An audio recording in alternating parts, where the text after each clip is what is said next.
Om Namo Bhagavate Vasudevaya. Om Namo Bhagavate Vasudevaya. Om Namo Bhagavate Vasudevaya. Ananda Bihari Prabhu, can you allow me to share my screen?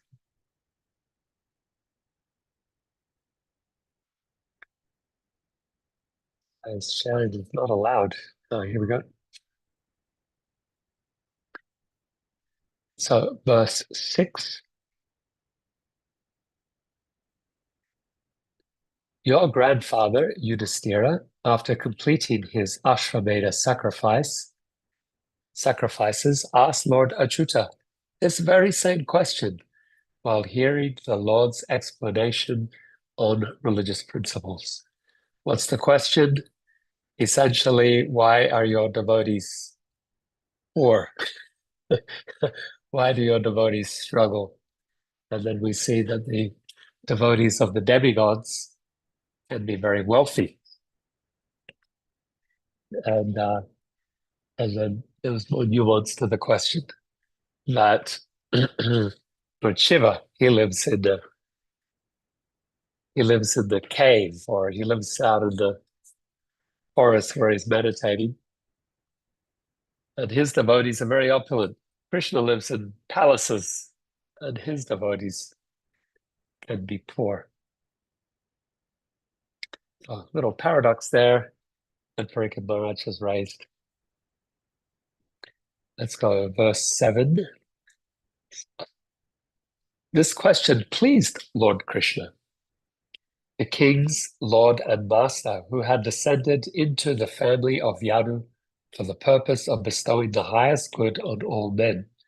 The Lord replied as follows as the king eagerly listened. This is today, the verse we'll focus on today, 1088-8. Sri Bhagavanu Vacha Yasyaham Anugrihnami Harisye Taddanam Shanay Taddanam Chajayantyasa Svajanadu Kadukitam. The personality of Godhead said, if I especially favor someone, I gradually deprive him of his wealth. Then the relatives and friends of such a poverty-stricken man abandon him. In this way, he suffers one distress after another. Sounds very cruel. We have a purport to explain. Devotees of the Supreme Lord experience both happiness and distress, not as consequences of material work, but as incidental effects of their loving reciprocation with the Lord. Srila Rupa Goswami in the Sri Bhakti Rasamrita Sindhu, his definitive treatise on the process of devotional service, explains how a Vaishnava is relieved of all karmic reactions, including those that have not yet begun to manifest, aparamta, those that are just about to manifest, kuta, those that are barely manifesting, bija, and those that have manifested fully, prarabdha. As a lotus gradually loses its many petals, so a person who takes shelter of devotional service has all his karmic reactions destroyed. That devotional service to Lord Krishna eradicates all karmic reactions is confirmed in this passage of the Gopal Tapani Shruti, Parva 15. Bhakti rasya bhajanam tad ihamu trapadi dar syad dar asyad amusmin mana kalpanam etad eva naishkarmyam. Devotional service is the process of worshipping the Supreme Lord. It consists of fixing the mind upon him by becoming disinterested in all material designations, both in this life and in the next. It results in the dissolution of all karma. While it is certainly true that those who practice devotional service remain in material bodies and apparently material situations for some time, this is simply an expression of the inconceivable mercy of the Lord, who bestows the fruits of devotion only when it has become pure. In every stage of devotion, however, the Lord watches over his devotee and sees to the gradual elimination of his karma. Thus, despite the fact that the happiness and distress devotees experience resemble ordinary karmic reactions, they are in fact given by the Lord himself. As the Bhagavatam 108740 states, Bhavad Uta Subhashubhayo. A mature devotee recognizes that superficially good and bad conditions he encounters are signs of the direct guidance of the his ever well-wishing Lord. But if the Lord is so compassionate to his devotees, why does he expose them to special suffering? This is answered by an analogy. A very affectionate father takes the responsibility of restricting his children's play and making them go to school. He knows that this is a genuine expression of his love for them, even if the children fail to understand. Similarly, the Supreme Lord Vishnu is mercifully strict with all his dependents, not only with immature devotees struggling to become qualified.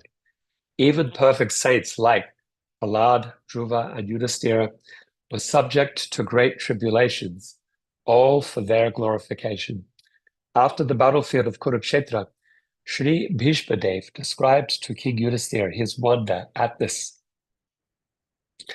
Yatra dharma suto raja kada panir vrikodhara Krishna Sri Gandivam Kapam Suhrit Krishnos Tata Vipad Dahyasya Karhi Chidirajan Omadveti Viditsitam Yadvidit Vijnana Shaya Yukta Muhyanti Kavayo Pihi.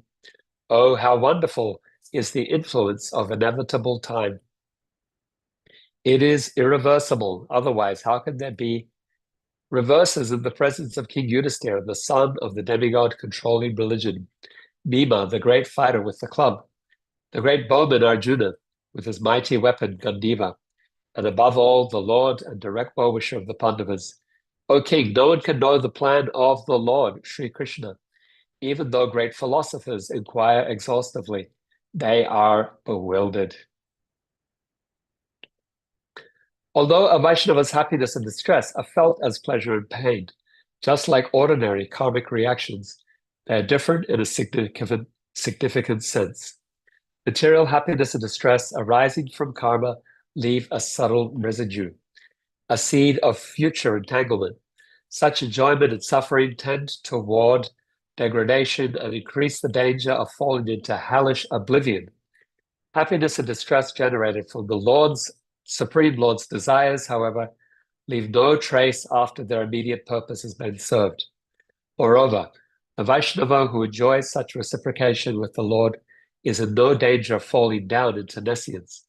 As Yamaraj, the Lord of Death, and the judge of all departed souls, declares, my dear servants, please bring me only those sinful persons who do not use their tongues to chant the holy name and the qualities of Krishna, whose hearts do not remember the lotus feet of Krishna even once, and whose heads do not bow down even once before Lord Krishna. Send me those who do not perform their duties towards Vishnu, which are the only duties in human life. Please bring me all such fools and rascals. Bhagavatam 6.3.29. The beloved devotees of the Lord do not regard as very troublesome the suffering he imposes on them. Indeed, they find that in the end it gives rise to unlimited pleasure.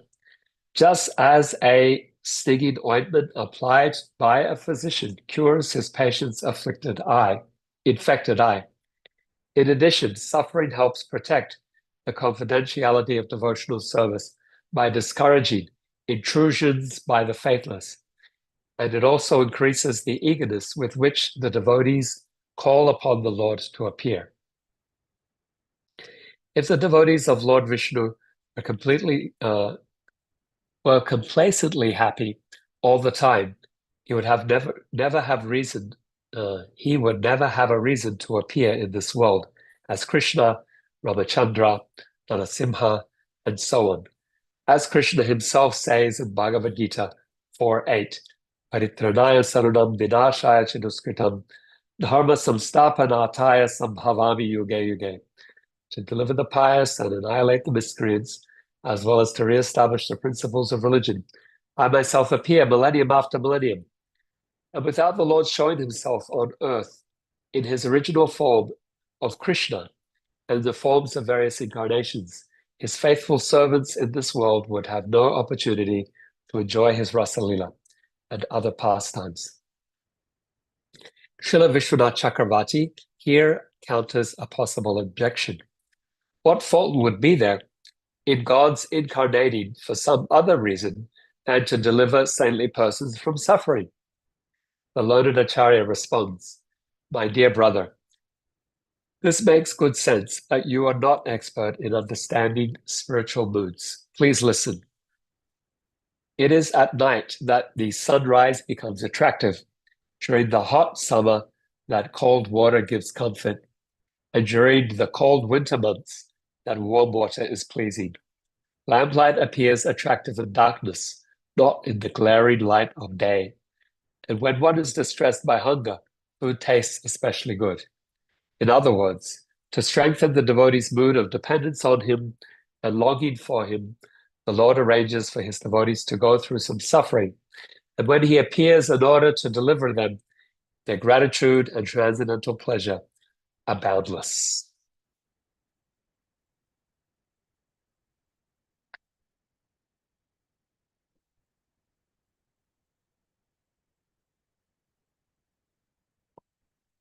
Om Agyana Timirandasya Gyananjana Shalakaya Chakshur Unmilitam Yena Tasmai Shri Guruve Namaha. So this is a very famous verse of the Bhagavatam. This is one of those verses that I never learned by intentionally studying, but I can cite because of having heard it recited so many times in lectures, particularly by Indra Maharaj. I learned many, many verses just by listening, being present while he was giving class. And so this is one of them, especially the first half of the verse. A very important question being addressed. If Krishna truly loves his devotees, why do they suffer? This is a question that touches all of us. We struggle, we lose, we encounter obstacles and difficulties. We call out to Krishna for help. And sometimes we also feel that he's not listening, that he's abandoned us. He appears to be silent in relation to our appeals for support for mercy. So today we can explore this. I'd like to discuss the context here, Parikshit Maharaj's observation, and then go to something that's discussed in the purport around Bhishma Dev and his instructions to Yudhisthira Maharaj. And then I'll also bring it to the gopis in Vrindavan and their heartbreak and distress when Krishna appears to withdraw his mercy. So let's again go to the context. Parikshit Maharaj's observation that the devotees of Krishna suffer. And he says this is somewhat surprising. Krishna is the Supreme Personality of Godhead, and people approach Krishna, people approach a superior power to alleviate their distress. And Krishna is the Supreme Personality of Godhead above all other powers. We would expect that his devotees have no distress. That's the very one of the reasons for which Krishna says people approach him. 4 types of people, he says, they turn to me the distressed, the desire of wealth, the curious, and the desire of knowledge. Artor jigyasu artarti jnani. So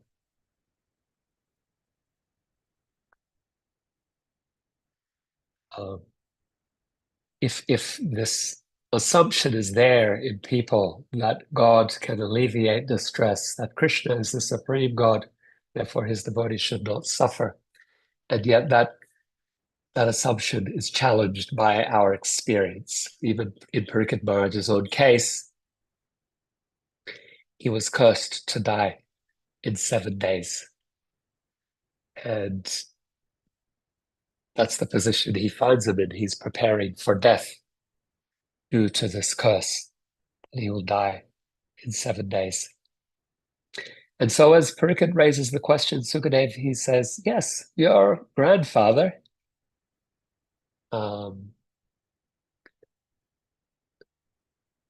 Yudhisthira, not direct grandfather, granduncle Yudhisthira, he asked this very same question to Krishna after completing the Rajasuya Yagya. And Krishna was pleased by this question. That's interesting that Krishna is pleased. It wasn't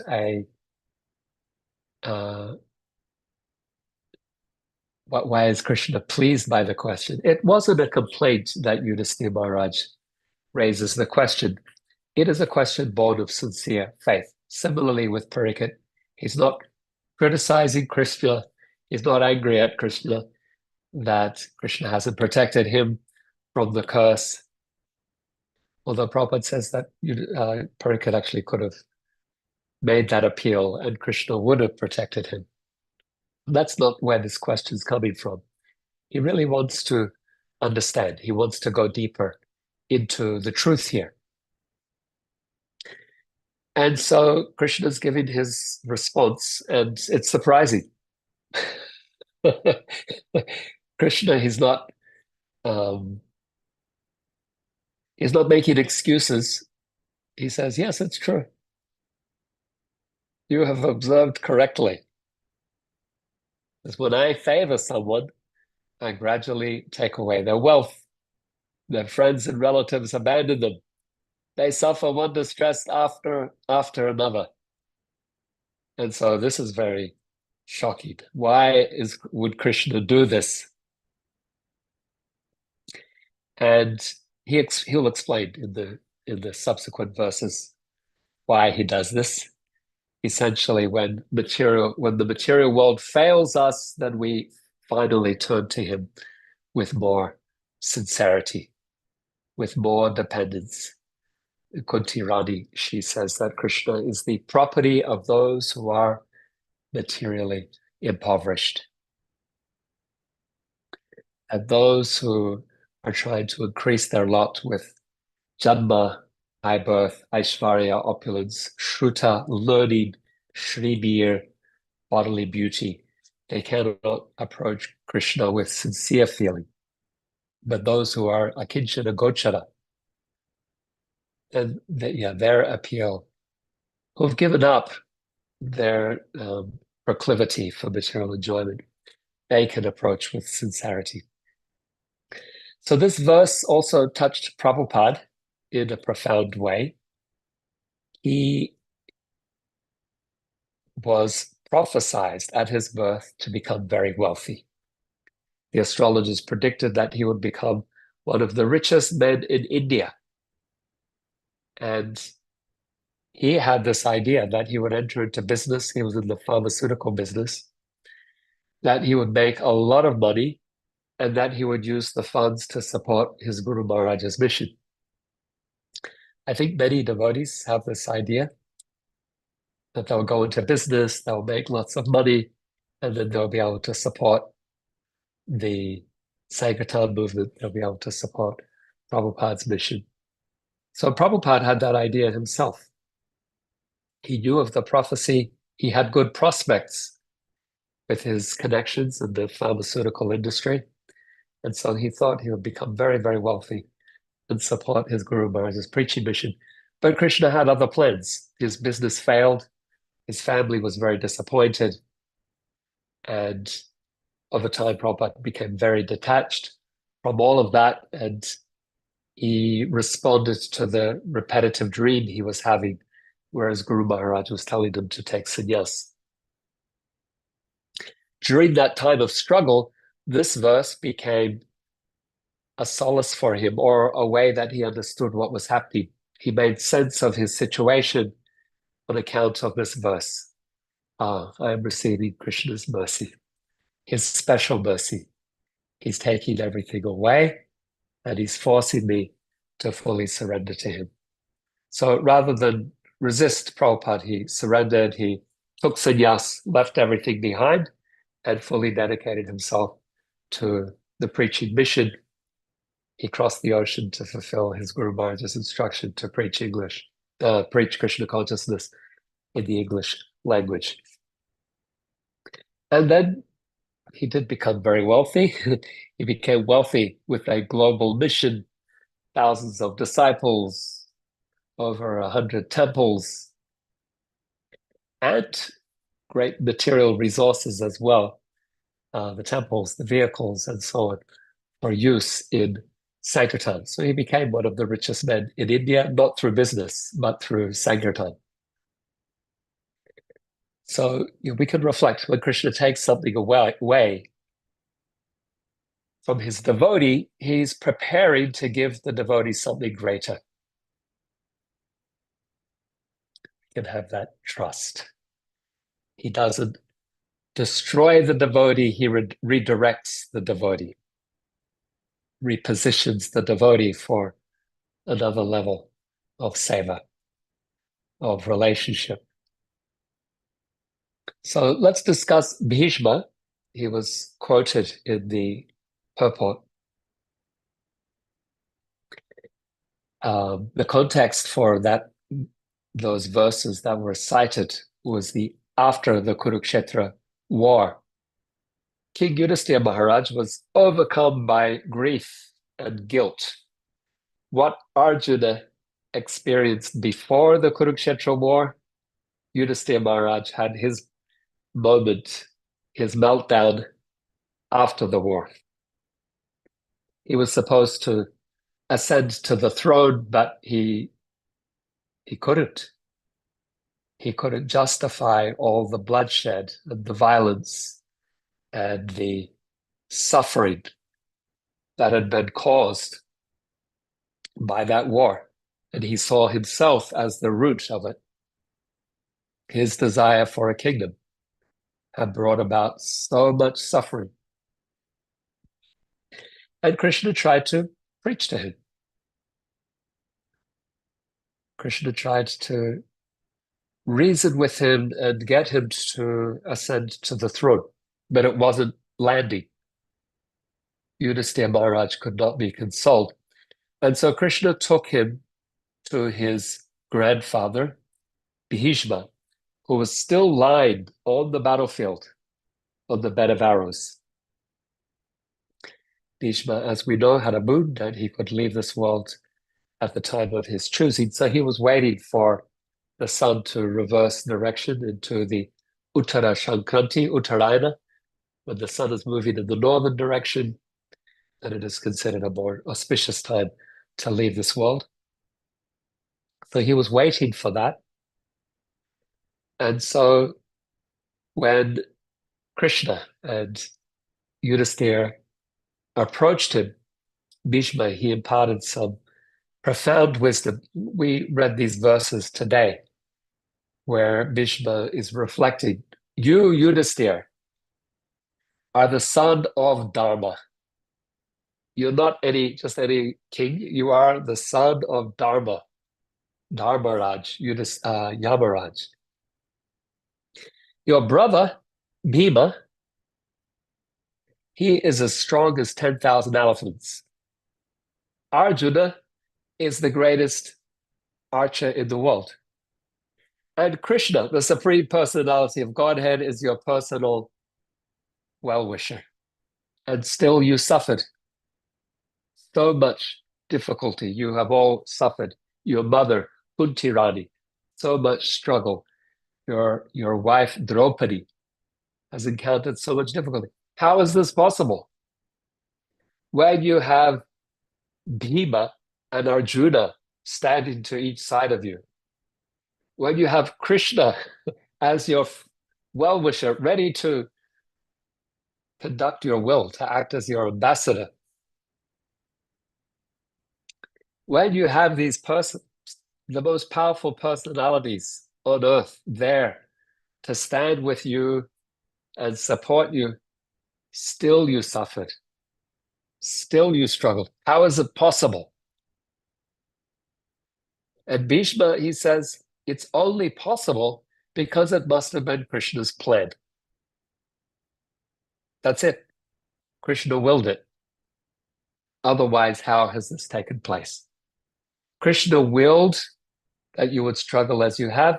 Krishna willed that the Kurukshetra war would take place, that these demoniac kings would be killed, and Krishna now wills that you will sit upon the throne and rule the earth. And that cut through. That's actually what convinced Yudhisthira. He understood, okay, this was Krishna's plan, and I need to surrender to Krishna's plan. Krishna had a higher purpose. He wanted that the demoniac kings would be destroyed. He wanted that the Bhagavad Gita would be spoken. He wanted that the balance of Dharma would be restored on earth. And so Yudhisthira's pain,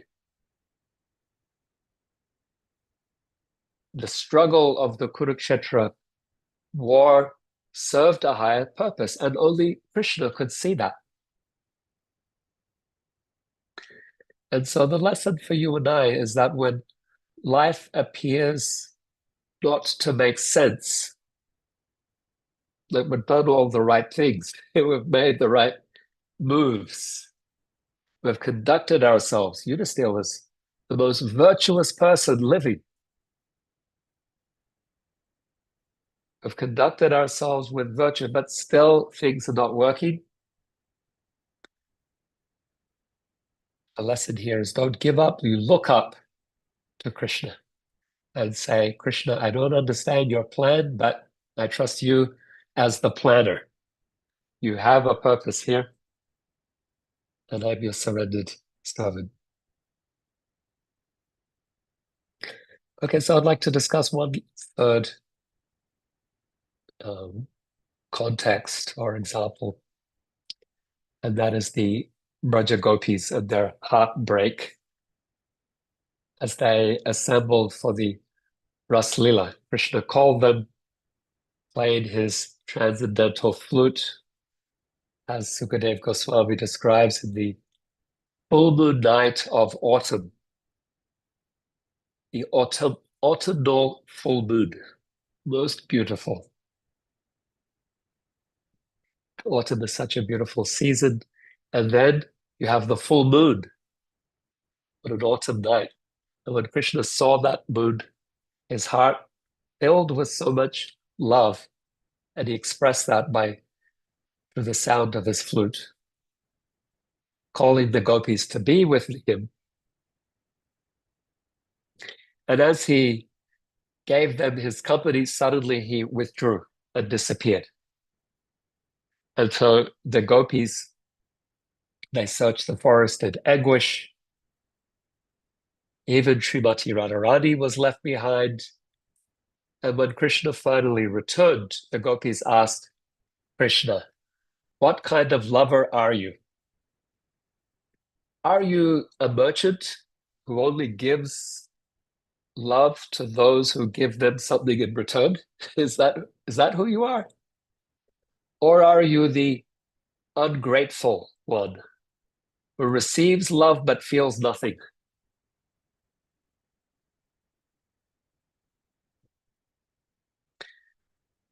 Guru Druha. Are you the yogi, completely detached from affection? Atmarama. Or are you one who's completely fulfilled, needing nothing, aptakama? So Krishna replies, he says, I am Atmarama, I am aptakama. I'm fully detached, and at the same time, I'm completely fulfilled. I need nothing. I'm not ungrateful, and I'm not a merchant. I love you. Why did I disappear? For you. To intensify your love for me. To intensify your experience of this rasa, of this loving relationship. He compared the gopis' devotion to a poor person who had once tasted wealth and then lost it and could then thereafter think of nothing else. And so he concludes by telling the gopis one of the most moving lines in all of our shastras, na parayeham. I cannot repay you for your love. Let love itself be its own reward. Let your own love be its own reward. Bhagavatam 10:32-33. And so we learn here, Krishna sometimes withdraws. He's doing so not to punish. When you're calling out and saying, Krishna, where are you? I really need you right now. And he doesn't appear to be showing up. It's to deepen our longing. The pain of separation becomes a fire that purifies love. So, in conclusion, then, we've been discussing why devotees suffer. Devotees still suffer. So it's not that the suffering is completely withdrawn for the devotee, but the devotee experiences the suffering differently. It would change. What changes for the devotee is how we suffer. The devotee is not suffering. It was mentioned there at the purport. The devotee is not suffering as a victim of karma, a victim of fate. The devotee is no longer suffering alone. The devotee suffers with meaning, with faith, with Krishna. Pariksit Maharaj, he lost everything. He gained the Bhagavatam. Yudhisthira Maharaj, enduring heartbreak, is serving a higher plan. And the gopis, aching in separation, experience a more intense level of union. So we'll conclude there. Any reflections, comments, questions? Min has a raised hand. Thank you so Min, much for the class. you're welcome. This is something I've been thinking about in the last week regarding suffering. Is it too presumptuous for us to think that that the suffering we experience, to see them as God sent? Is it too presumptuous or wrong for us to think that the suffering that we experience personally might also benefit not just me, but someone else, or yeah, more people than just myself? Yeah, thank you for that question, Min. I always appreciate your questions, and I apologize in the past couple of classes where I've seen your hand raised, we never got to actually It's all discuss your right. question. Yeah. Thank you so much. So is it too presumptuous to assume that my suffering will benefit someone else? Maybe. What is not too presumptuous to assume is that your suffering is Krishna's mercy, that it is Krishna's will or desire at some level, and to trust that. So Chaitanya Mahaprabhu tells Sanatana Goswami that the moment you say to Krishna, Krishna, I am yours, Krishna Tomara Hana, from that day onwards, you will no longer under the jurisdiction of the material energy, but you are under his direct protection, direct supervision. You are his. And so karma no longer holds sway over your destiny. Everything you encounter, everything you experience is Krishna's mercy. So when does that begin? Not necessarily when you are a pure devotee, when you are totally fixed in absorption in Krishna's 24-hour pastimes. No, it happens, Lord Chaitanya says, the moment you say, Krishna, I am yours. So whatever our level of advancement, whatever our level of purification, we can trust. As I have said to Krishna, I am yours, with some sincerity, with an intention to be his devotee. I can trust that everything that happens to me henceforward is his mercy, is his grace. That is not presumptuous. That is the trust that we have in the teachings of our acharyas, of Sri Chaitanya Mahaprabhu. And that's the trust that we have in Krishna. So yeah, whatever's happening, Krishna's grace. How it benefits others, then we're trusting in Krishna there as well. We can trust first that it benefits us in some way or another that we don't immediately understand, but generally, retrospectively, with hindsight, we look back and say, okay, that's why Krishna did that. I think all of us, if we look back on our life, and we have a sense of why things were as transpired as they did. But when we're in the moment, very difficult to understand. Yeah, thank you so much. I was just thinking about the portion of Bhagavatam where Maharaj Parikshit is getting um, cursed, and he just sort of is okay with it, sees it as a mercy, Right. and we're Yeah. benefiting.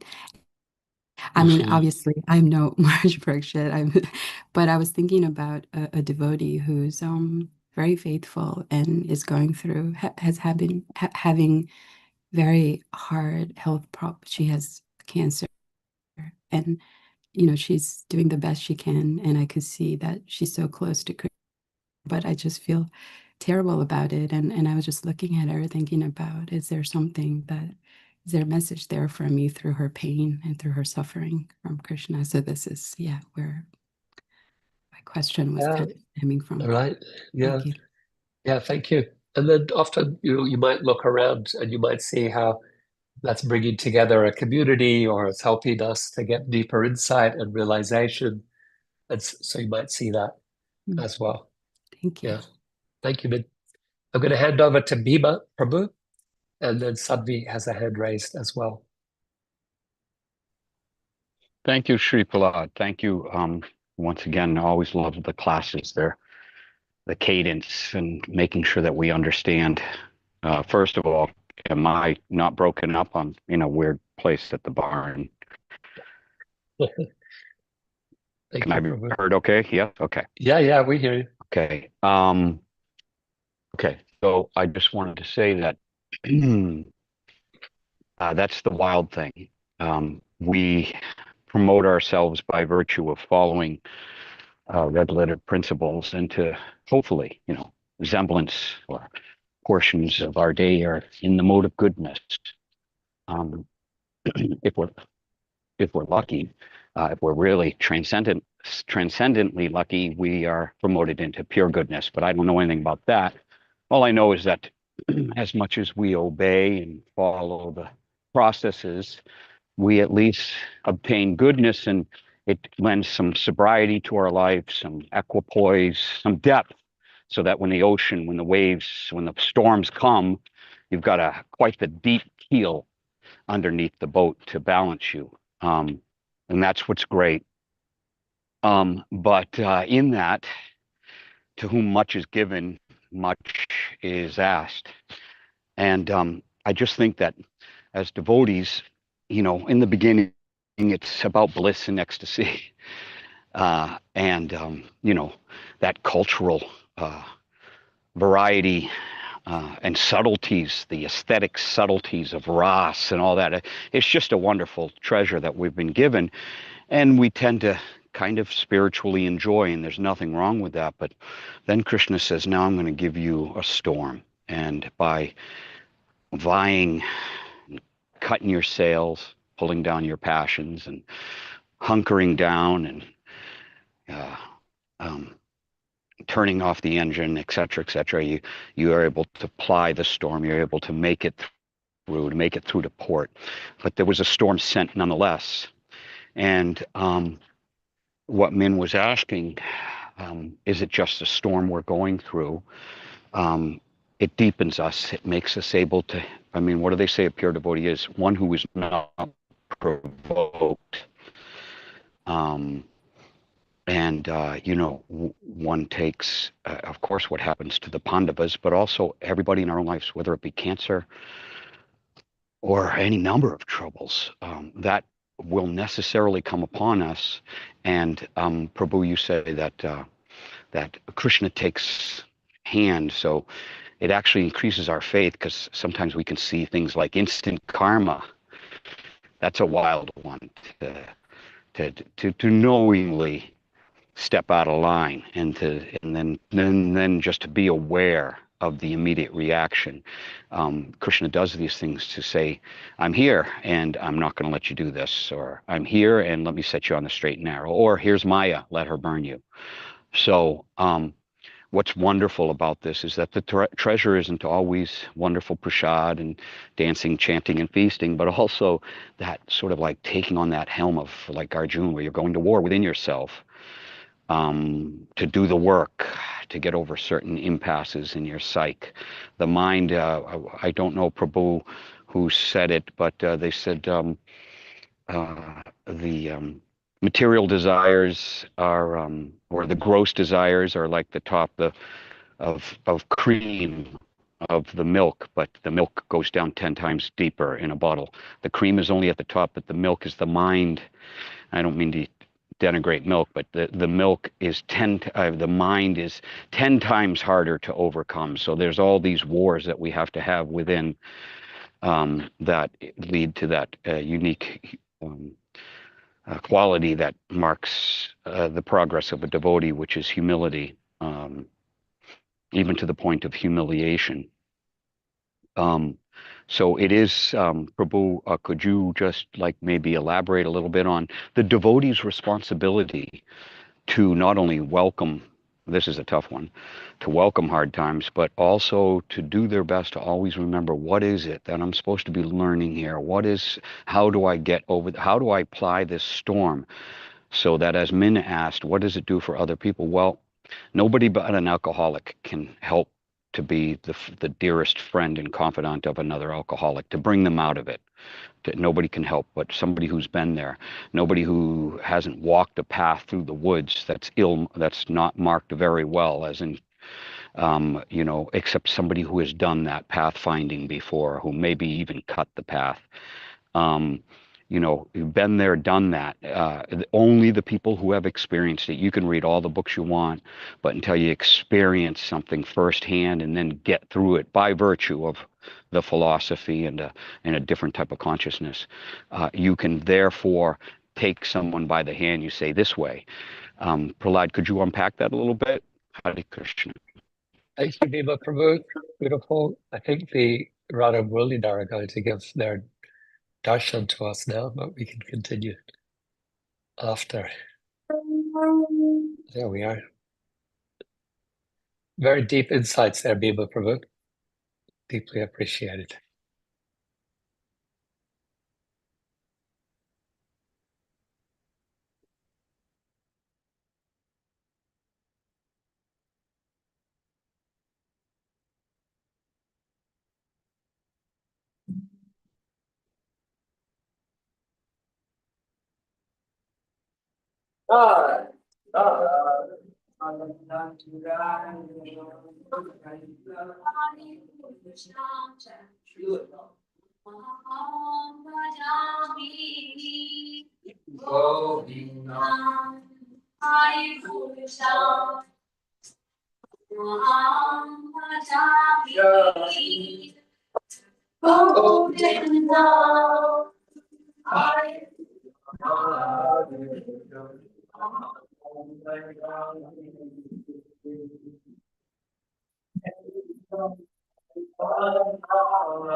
Master, not the only way by which we can attain pure devotion and service.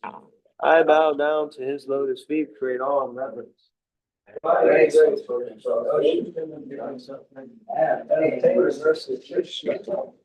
only wish is to have my conscience purified, hanging from his lotus mouth.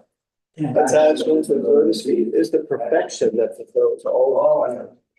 He opens my eyes and fills my heart with understanding. He is my Lord, earth after earth. From him and static, bring the infinite, and by him ignorance is destroyed. The native scriptures sing his character. Our spiritual master, the ocean person, the friend of the poor, Lord, and all master, rest for us. You the illustrious Savior of those feet. May your fame spread over the three worlds. Take shelter to go to thee. You are right.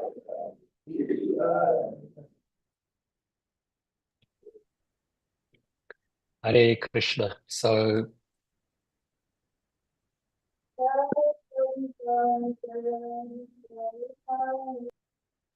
Jai Prabhupada. I just wanted to, Ananda Bihari, I just wanted to briefly respond to Bhima Prabhu. Yes, please. And then Sadhvi has a hand raised as well. what I appreciated about your comment, Bhima, was you reminded us also how joyful Krishna consciousness is and how beautiful and blissful and satisfying and how it makes our lives meaningful and peaceful. So I think that's important to establish as a baseline before we start discussing the suffering. Suffering is part of life, but overall, the life of the devotee is, so much more satisfying, fulfilling, joyfully performed. Krishna mentions it at different places in the Bhagavad Gita. Tushyanti charamanti cha. My devotees experience great satisfaction and happiness. So I think that's important to establish as a foundation. And then we say, and yet there is suffering as well. And so why is that? And then Bhima was also saying how it tests us, it purifies us, but also when we do encounter it, we're able to deal with it so much more steadily because of that grounding and foundation in Krishna consciousness and an understanding of Krishna's mercy. The devotee can be very peaceful even as they encounter obstacles and challenges and difficulties. That understanding that this is Krishna's mercy, it has a purpose, and then to ask, what is Krishna teaching me, or what does Krishna want me to understand, or what does Krishna want me to know? All of those things can make our suffering beneficial, and we can face our suffering with strength and courage, fortitude, and even curiosity, rather than despair and a sense of hopelessness. We can have hope in the midst of our suffering, understanding that Krishna has a purpose and there's a lesson to learn. There's purification, other purposes may be fulfilled as well. And so maintaining that hopefulness is a great strength in the face of suffering. So thank you for that, Nima. Much appreciated. Important points you raised. Going to hand over to Sadhvi, who's Hare been Krishna. waiting. Adi Pushpa, you want to comment? And then we have Sadhvi, who's been waiting as well.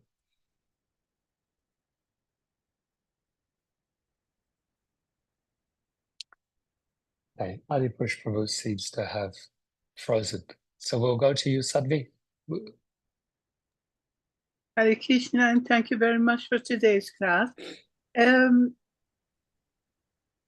When we talk about someone who is a devotee and do everything that it's supposed to, following the everything about Krishna consciousness and so on, but still get to have a very bad sickness.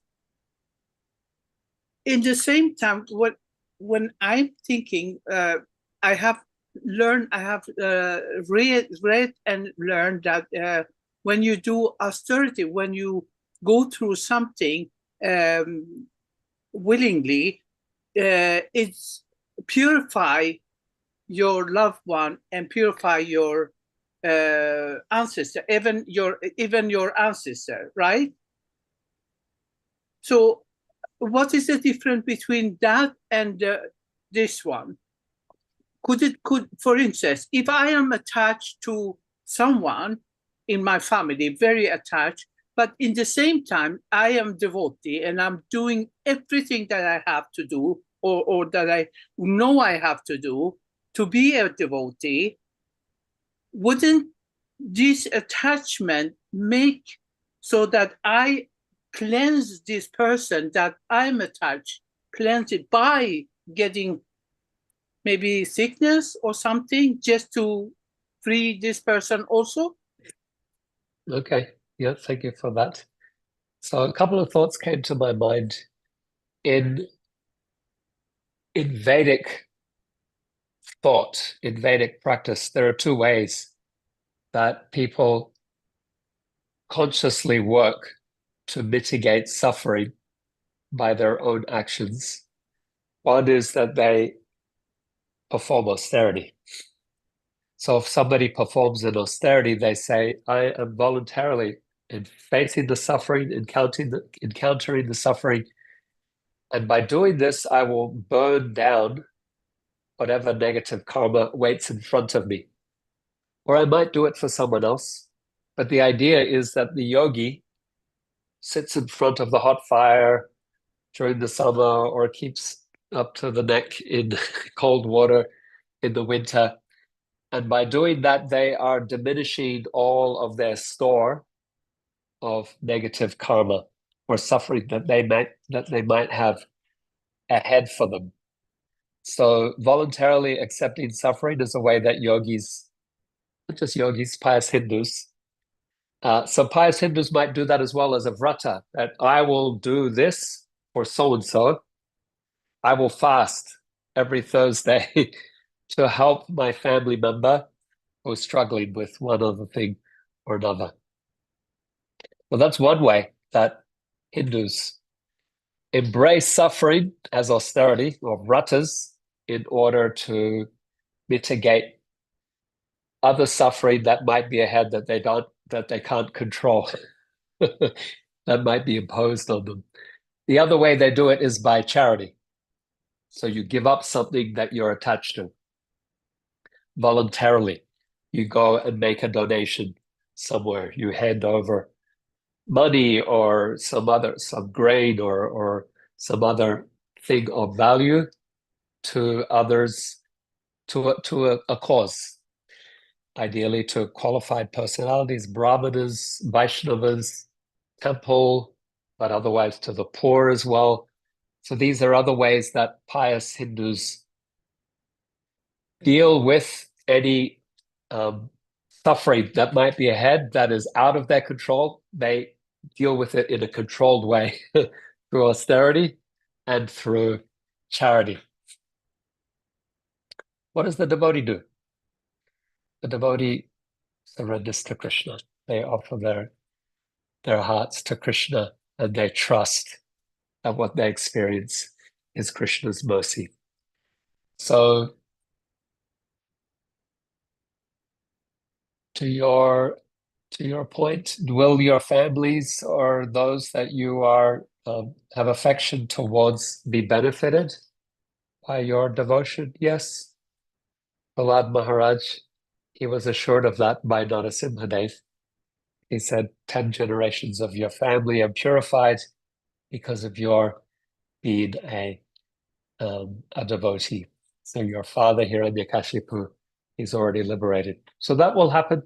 Yeah, anyone for whom you have affection, Krishna will bestow his grace and kindness upon them as well. That's the way that mercy is spread in this world, by Krishna giving his affections towards those to whom his devotees have shown their affection or goodwill. Does that answer? Yeah, thank you, Sadhvi. Thank you. Adipurush Prabhu, you had a comment? Hare Krishna. Well, we just want to thank you for your extraordinary classes. They're so refreshing. We really are very, very grateful. Superlative. We like to reflect. We're praying to Krishna what to say. Dhanana Maharaj was explaining. We've heard it before, and of course, you already said this in another form. That the river of love has two banks, and when the banks are there, both banks, it makes the river go very quickly. It empowers it to have a heavy duty thrust, and the banks are joining together and separation. These things, they enhance our love. The river of love is enhanced by coming together and by separation, both, when both are there. And of course, we've heard austerity is the wealth of the Brahmins. So, like this Mataji was saying, we are purified by tapasya. And the analogies are given that the gold goes into the heavy duty smelting furnace and the impurities are burned away. Or the grain goes under the mill and is crushed broken and pulverized and then becomes very fine flour.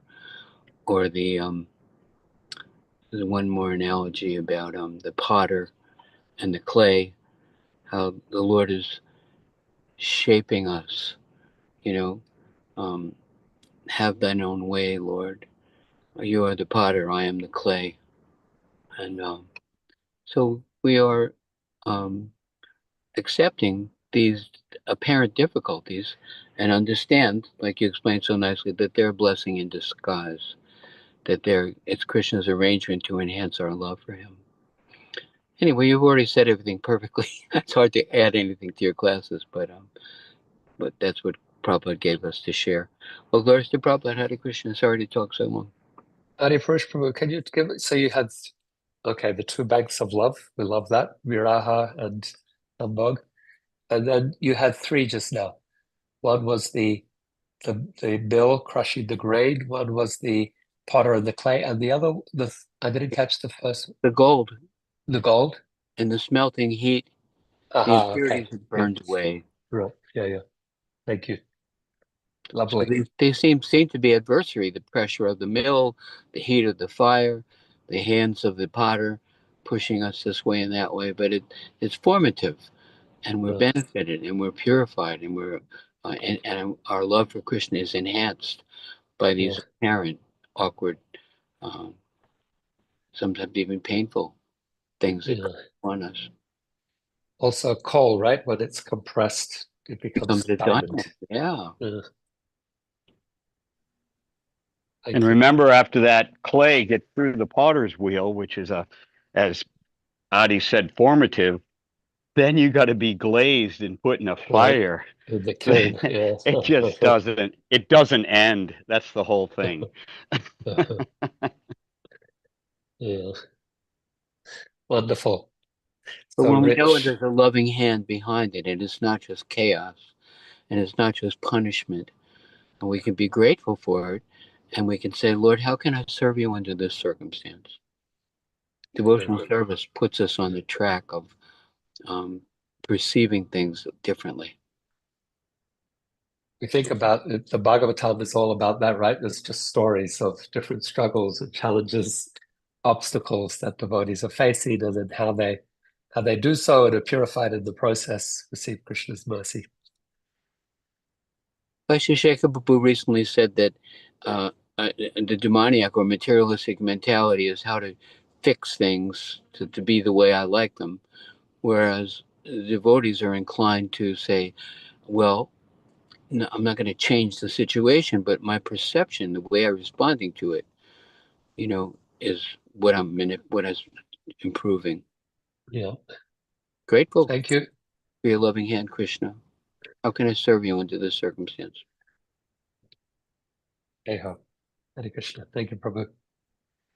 Devaki Priti and Shah both have raised heads. We are so these will be the last comments or questions that we discussed this morning. Devaki Priti.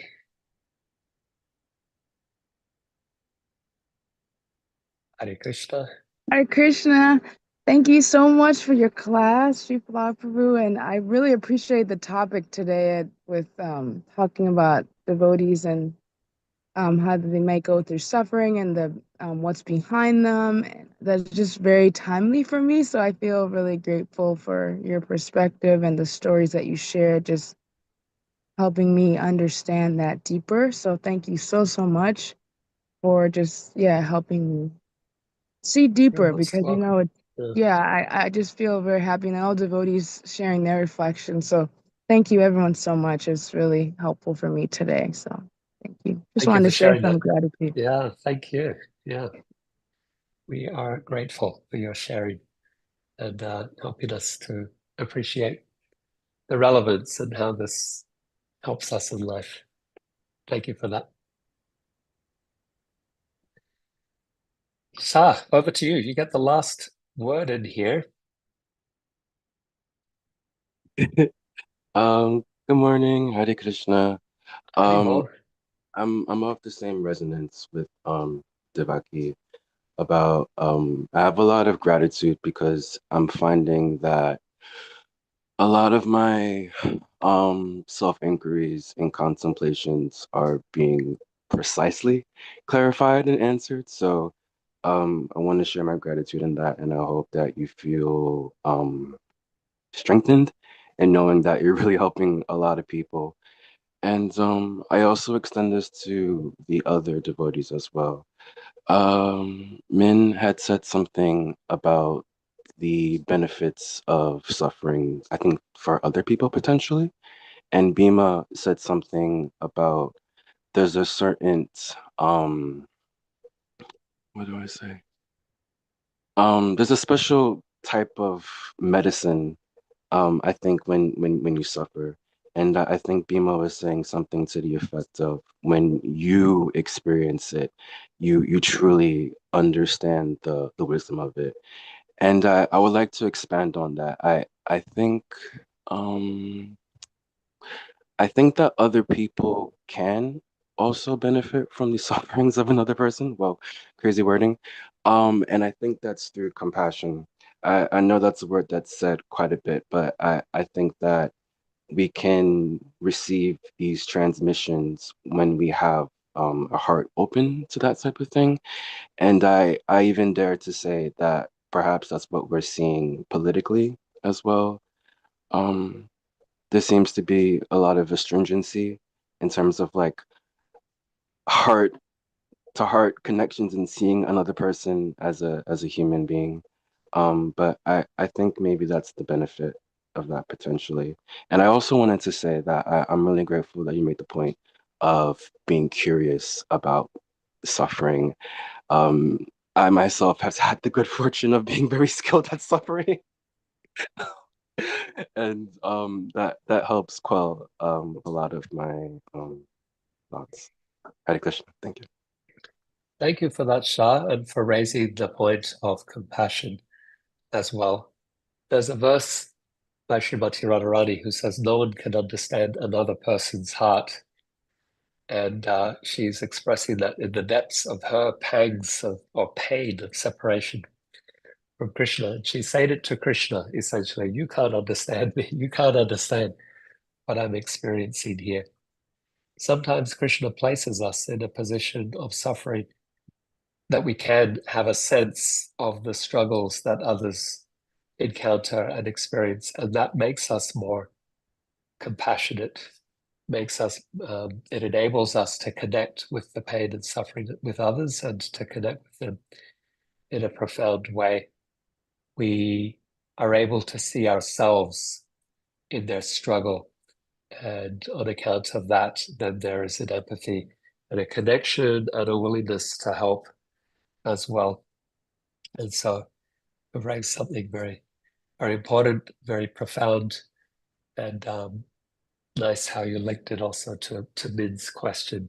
Can other people be benefited in our suffering? Yes, as we deepen in our compassion through suffering, then we can connect with other people's pain as well.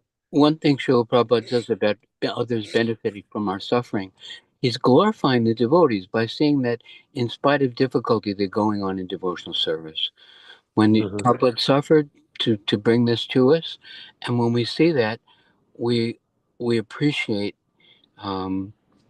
his faith even in adversity, and we are inspired to accept difficulty as an expression of love to Krishna. So people benefit by seeing our suffering because it's Krishna's arrangement to glorify the devotee. Just see how he went on in spite of adversity. Well, glory to Prabhupada. I thank you all for your comments and questions. I feel that I have deepened my understanding and benefited, greatly by hearing your reflections as well in this Thank class. you, Sri Prahlad, for the wonderful class, wonderful Q&A. You answered the questions nicely and clearly.